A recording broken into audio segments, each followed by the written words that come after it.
And in our top story today, temperatures hit record highs in Japan as a heat wave swept across the country. A late spring heat wave burned its way into the record books in the eastern U.S. today. 1 week into June, America is in the grip of pulverizing summer heat. Half the population of the United States was under a heat advisory today. Nationwide, at least 22 people are dead.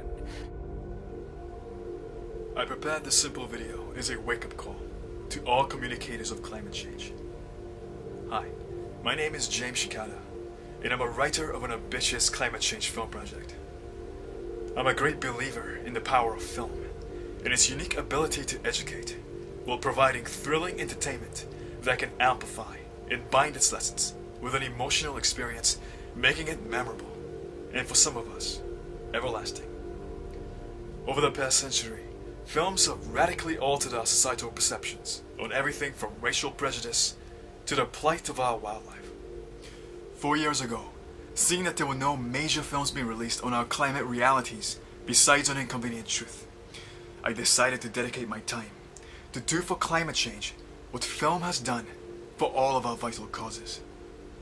So I developed a dynamic cinematic narrative that is emotionally engaging to make the learning experience far more appealing to the average person and to deliver the true science to the maximum population.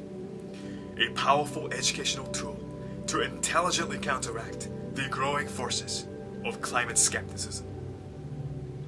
The very idea of a major film production on climate change appears unnecessary to many. The question is often raised, why not do it with television? Television is our best chance to educate our public. In a recent Rolling Stone magazine article, Al Gore writes, "The conversation that matters the most to the shaping of the public mind now takes place on television. Newspapers and magazines are in decline. The internet still in its early days. The average American is watching television an astonishing 5 hours a day. In the average household, at least one television set is turned on more than 8 hours a day. The gatekeepers charge large rents for the privilege of communicating to the American people over the only medium that really affects their thinking." In 2008, I attended the Sheffield International Dog Fest, where I talked with many network insiders, including Phil Dolling, producer of the groundbreaking series Earth, the Power of the Planet. He explained how after the ratings fell on productions on climate change, National Geographic and Discovery were to focus on lighter programs based on positive ratings about the beauty of the planet and do away with environmental doom and gloom. Henceforth, information on climate change was to be subtle and serve only as reminders. This approach was even campaigned by Martin Atkin, head of creative development at Greenpeace International.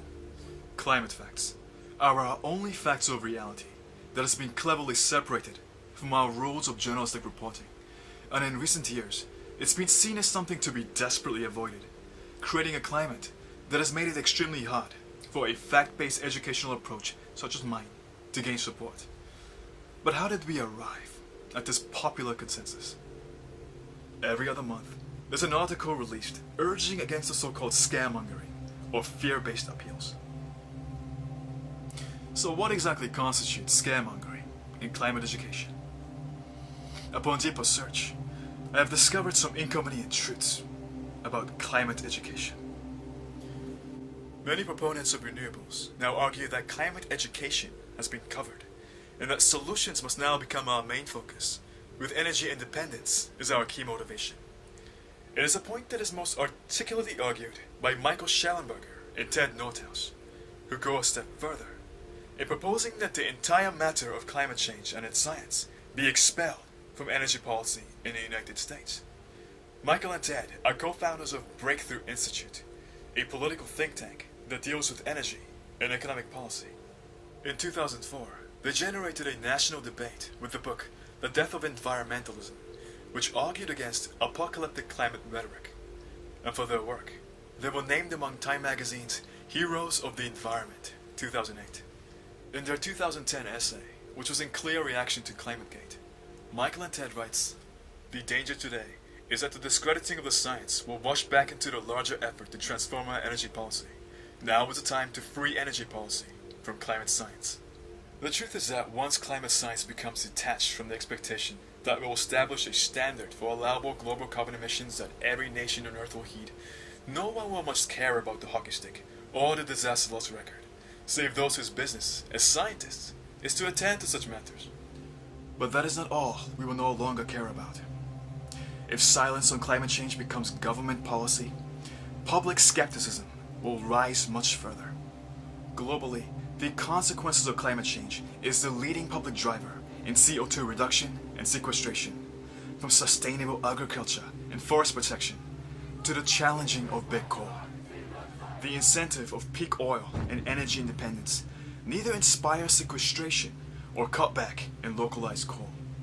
CO2 from coal is responsible for over 40% of our global greenhouse gas emissions. So how did we go from the passionate concerns of an inconvenient truth to our possible silence on climate change? Here's a viewpoint of what happened, according to Michael. An inconvenient truth became a global media sensation. Seemingly every magazine in this country, including Sports Illustrated, released a special green issue. Fortune 500 companies pledged to go carbon neutral. Paris dimmed the lights on the Eiffel Tower. Solar investments became hot even for oil companies. In addition to winning an Oscar and a Nobel Prize, Gore's movie single-handedly almost revitalized the climate movement. Youth climate activism, which had virtually been non-existent prior to 2006, exploded on college campuses, and in the fall of 2007, 12,000 youth activists convened at a conference in Washington to demand climate policies like cap and trade.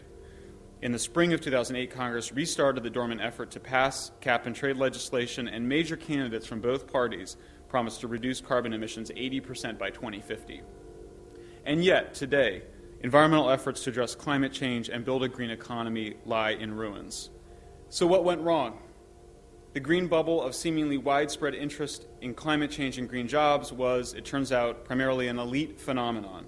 Indeed, the only impact that either an inconvenient truth or the green jobs movement had on public opinion was to increase public skepticism about climate science and to polarize public support for both climate and clean energy action.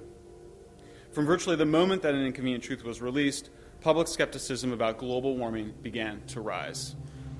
But could this not have been the result of the fact that at the time, half of the American electorate had voted for Bush twice? Believing in Al Gore was near acknowledgement of the fact that they were wrong on both counts, and no one apparently found it necessary to make an alternative film on climate change that was actually suitable for conservatives. In explanation of why the so-called fear-based appeal has failed, An Inconvenient Truth is the most commonly cited. It seems even the doubtful agree that the film had by far the greatest impact on climate change awareness and action. Just one major film on the most critical crisis that mankind has ever faced. If film has proven to be the most potent and effective tool in reaching our masses, logically should we not invest more in films that could have a far greater, more positive impact by way of alternative formats? Surely, it wasn't just Al Gore's lecture style and likable personality that kept us all involved in the content. Over time, factual films can radically improve through alternative formats in narrative, acting, editing, score, and a million tiny little choices that could make all the difference to how an audience reacts. Change one aspect, and our preconceptions of how we think we will react is made irrelevant. A fine art, forever evolving according to the successes and failures of prior attempts. But on the subject of climate change, we have spent more on a single Hollywood feature film than all the world's major factual TV networks have collectively spent on films dealing with this issue. So why on earth did we bail on climate education? Today's anti-climate education verdict, favored by the major factual TV networks as well as much of the media establishment, is based on recommendations by two well-publicized studies. One by America's Frameworks Institute in 2001, and the other one by Britain's Institute for Public Policy Research in 2006. While there have been newer studies since, their key recommendations remain virtually identical. The results of the studies are best explained in this company article of 2006.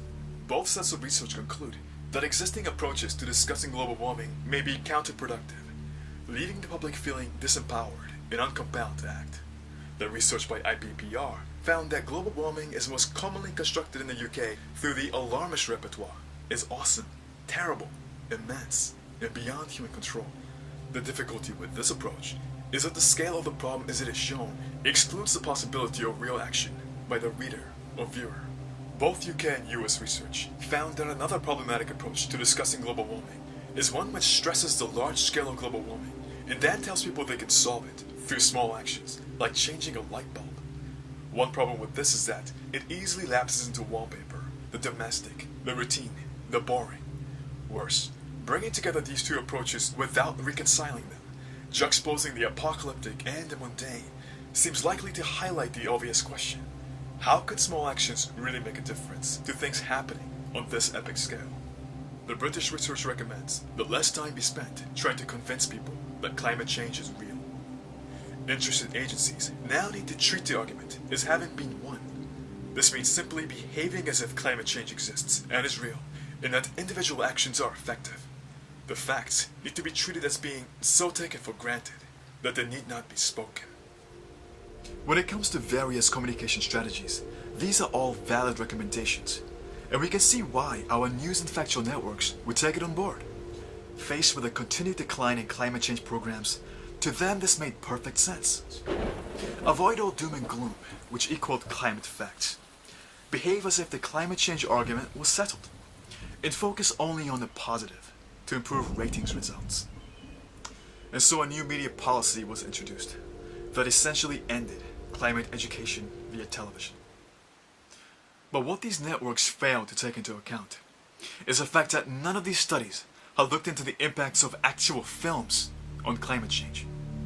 Here, the IPPR study states, the scope of the study is relatively narrow.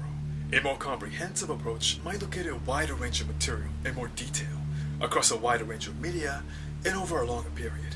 Reviews were carried out of 600 articles from newspapers and magazines, as well as of TV and radio news clips and ads, press ads, and websites, over 3 months between late 2005 and early 2006.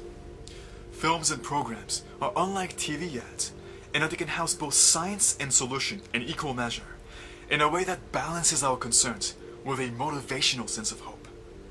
The studies conclude that since the solutions proposed in the earlier years did not match the scale of the crisis, and thus lowered morale, that we should simply remove the crisis. But a lot has changed since 2006. Today, there are advances in technological solutions and proposals and ingenious mega projects that will perhaps not only boost our morale, but restore our sense of hope. Furthermore, climate solutions in the earlier years were focused on altering the behavior of the average citizen through absurdly minute actions, which I would argue had a much greater impact in causing our skepticism than anything regarding the evidence of climate change itself. Provided there's a balanced understanding in the urgency and cause of why we need solutions in the first place, there are more intelligent and effective ways of motivating our public than to simply shield their view of what we must confront. But even before the factual media verdict, film strategies were shockingly limited. Like with any TV network, artistic trial and error was considered a financial risk. The network guideline was to stick to the boring old, tried and tested documentary format. Cost-cutting with the same old recycled footage, visual references on climate change were in poor taste and badly edited, without specific timeline, context, or purpose. You've seen one, you've seen them all. By lack of imagination, these programs failed to balance facts with solutions, and failed to engage audiences. But rather than dealing with it creatively, this was blamed on climate information itself. And so a one-size-fits-all policy is followed, denying film the opportunity to improve.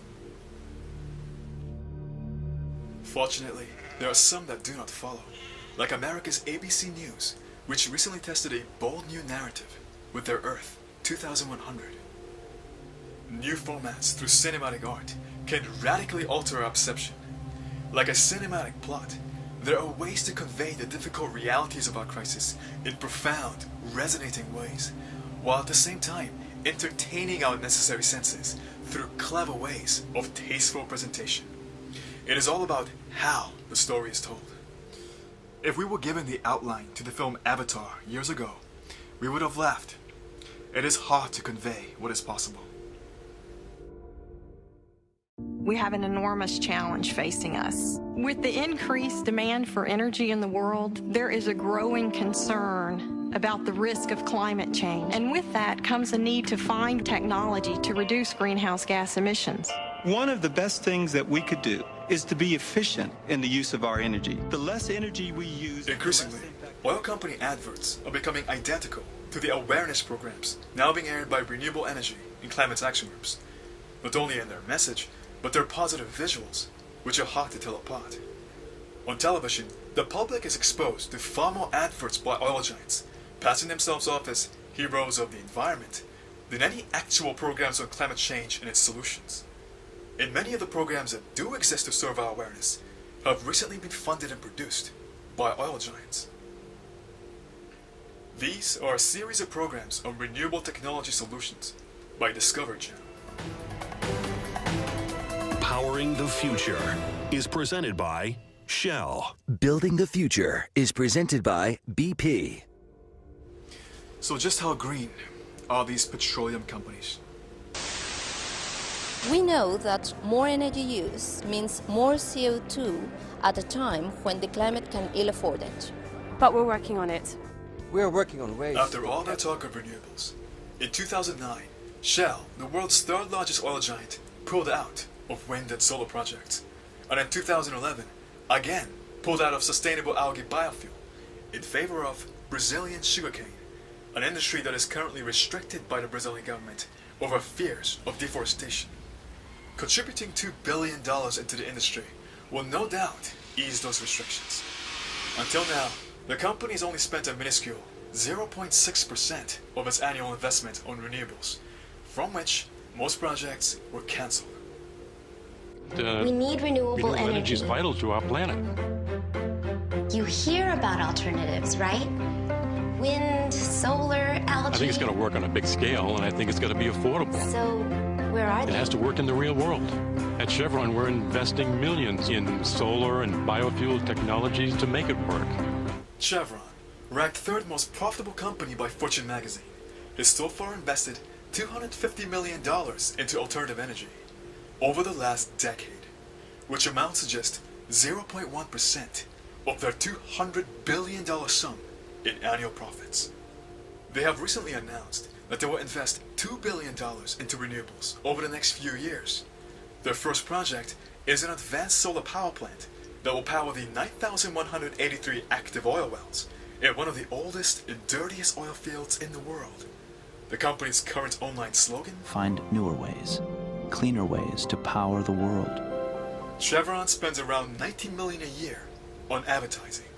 Well, the big question on everyone's mind today is, how are we going to continue to obtain the supplies of energy that we need while caring for the environment? We have to develop all the options available to us and manage greenhouse gas emissions.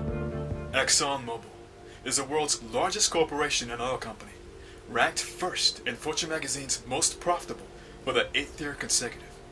They have announced they will put $600 million into algae farms that will turn sunlight into green biofuel.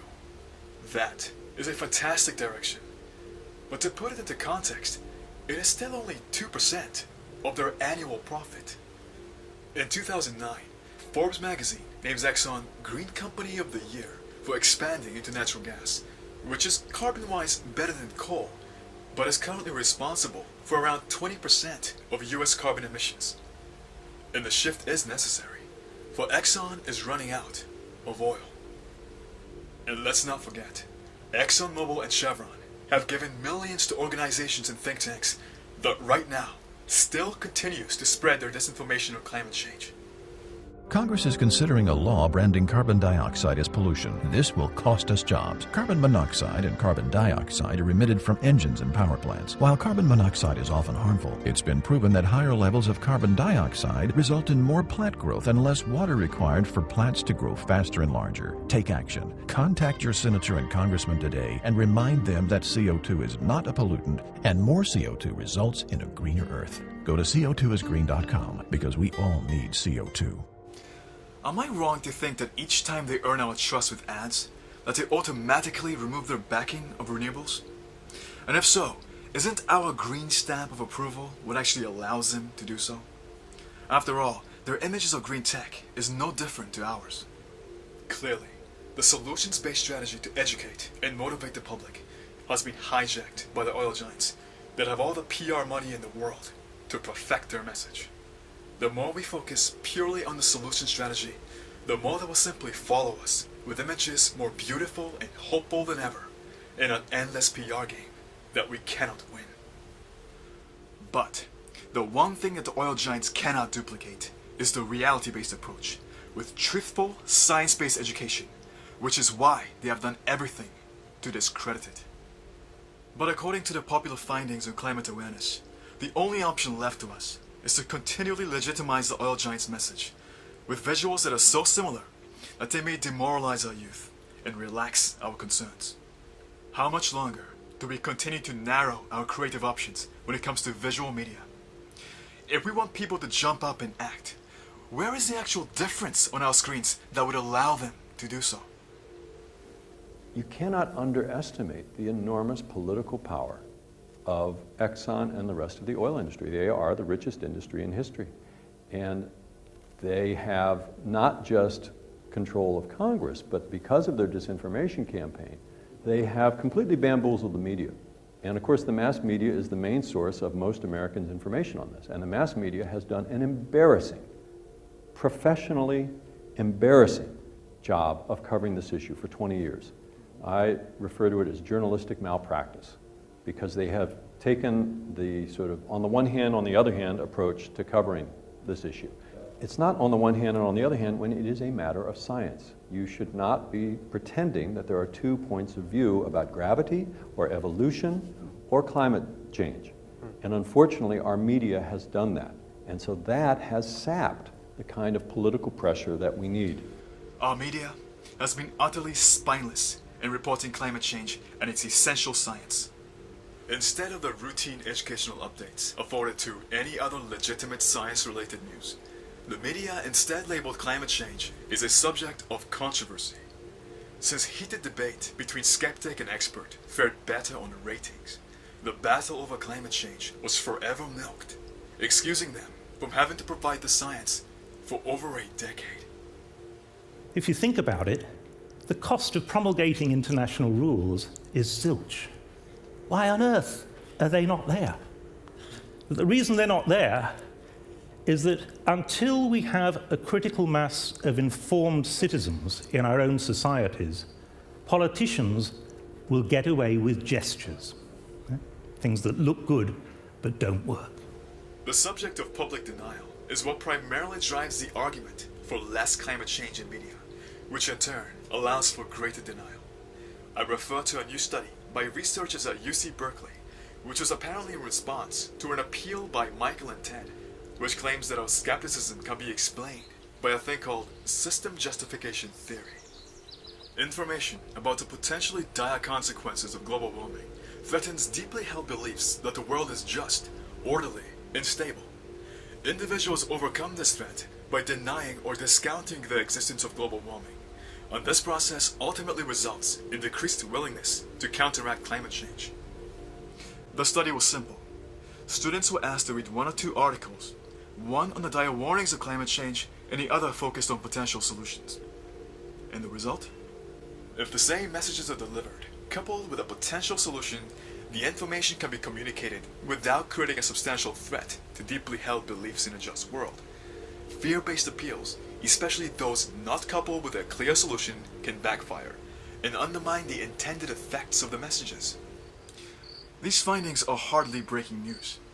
When it comes to film education, no filmmaker in their right mind will fail to include positive solutions into a climate change film production. But from such studies, Michael and Ted have come away with the simple conclusion that offering increasingly dire prognosis about the fate of the planet have undermined public confidence in climate science. They also write, the lesson of recent years would appear to be that apocalyptic threats, when their impacts are relatively far off in the future, difficult to imagine or visualize, and not an external or hostile source, are not easily acknowledged and are unlikely to become priority concerns for most people. But today, the impacts of climate change poses a clear and present danger. is evidenced by our daily news, with no visualization or imagination required. But sadly today, these images can neither be shared nor explained in a scientific context because of the network policies, which was inspired by the likes of Michael and Ted.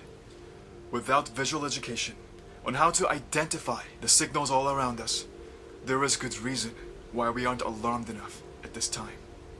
Especially when the only party that is unrestricted from discussing the science due to asinine policies are the skeptics, whose insane counter-theories have remained largely unchallenged in the media.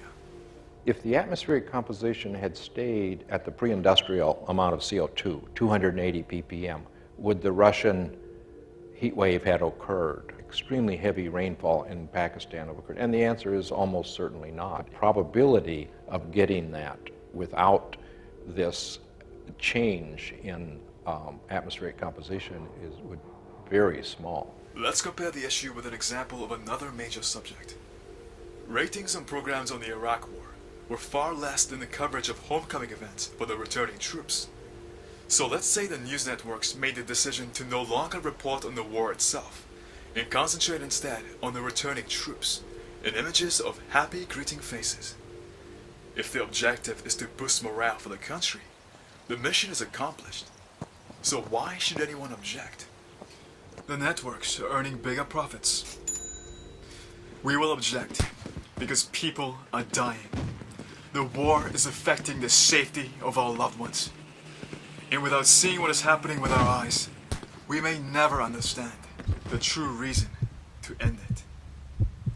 If that were to happen in real life, the world will be enraged and demand that the media report what is happening. What separates the issues of climate change from this scenario? Nothing. Due to what are mainly financial motivations, our mainstream media is heading in the wrong direction. Inventive strategies that could truly impact the world are being rejected. Indisputable evidence is being suppressed. Corporate disinformation is left unchallenged. And oil giants are now running their own green PR campaigns that are demoralizing to the activists within us. We can understand the predicament of the journalists who are stuck in the system. But for those of us with the total freedom of objectivity, there are no excuses. In regards to funding, we ought to reprioritize climate education next to renewable R&D. Per dollar invested, it is by far the most globally effective solution that is worth our time. Many of us think that we're protecting our children and families by shielding them from the hard truth. But as events transpire, the consequences of that choice will be made clear. While we must reach the majority, our salvation lies in winning our empathetic minority. And without powerful words and images that tugs at our very humanity, our battle is lost. In 2004, right before the US presidential election, I made a series of anti-Iraq war poster images, which I sent to a number of activist websites. What motivated me to do this was not what I saw on CNN, but pictures I found on the internet. This girl was killed. Her leg is in shreds. That child should not be lying there. These things should not be happening. But what's worse? The future misery of billions of our children through heat stroke, hunger, and war of our natural resources should not be happening. It isn't fear we want to entice. It is outrage. We must be able to actually see what the problem is in order to find a reason within us to fix it. The truth has the power to fundamentally alter our attitudes for the rest of our lives. Are we to get real about this crisis? Because without that motivation, we have nothing. If ever you get the chance, please support projects such as mine, or anything that is like it. Judging by where this debate is headed, it will be our very last chance to deliver the truth to the public. Let's let the people decide for themselves what is necessary for our change. This has been James Shikata. Thank you very much for listening.